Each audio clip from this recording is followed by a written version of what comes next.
ರಾಮಲಿಂಗಾರೆಡ್ಡಿ ರಾಜೀನಾಮೆ, ಬೆಂಬಲಿಗರ ಆಕ್ರೋಶ, ಕಚೇರಿ ಎದುರು ಭಾರೀ ಪ್ರತಿಭಟನೆ.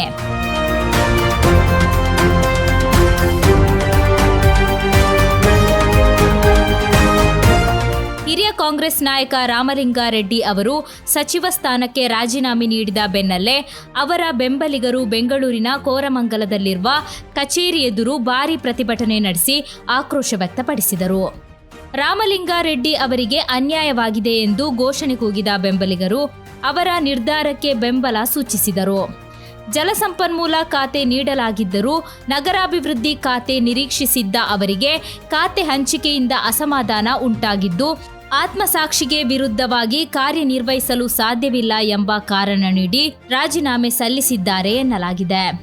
ಪ್ರತಿಭಟನೆಯ ವೇಳೆ ಬೆಂಬಲಿಗರು ರಾಮಲಿಂಗಾರೆಡ್ಡಿ ಅವರ ಕಾರಿಗೆ ಅಡ್ಡಬಿದ್ದು ನ್ಯಾಯಕ್ಕಾಗಿ ಆಗ್ರಹಿಸಿದರು.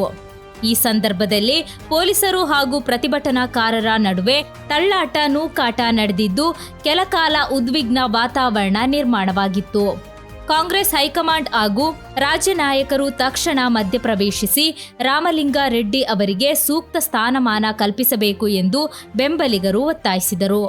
ಇದೇ ವೇಳೆ ರಾಮಲಿಂಗಾರೆಡ್ಡಿ ಅವರ ರಾಜೀನಾಮೆಯ ಬೆನ್ನಲ್ಲೇ ಕೆಲ ಕಾಂಗ್ರೆಸ್ ಪದಾಧಿಕಾರಿಗಳು ಹಾಗೂ ಅವರ ಬೆಂಬಲಿಗರು ಸಹ ತಮ್ಮ ಹುದ್ದೆಗಳಿಗೆ ರಾಜೀನಾಮೆ ನೀಡಿರುವುದು ಪಕ್ಷದಲ್ಲಿ ಹೊಸ ರಾಜಕೀಯ ಚರ್ಚೆಗೆ ಕಾರಣವಾಗಿದೆ.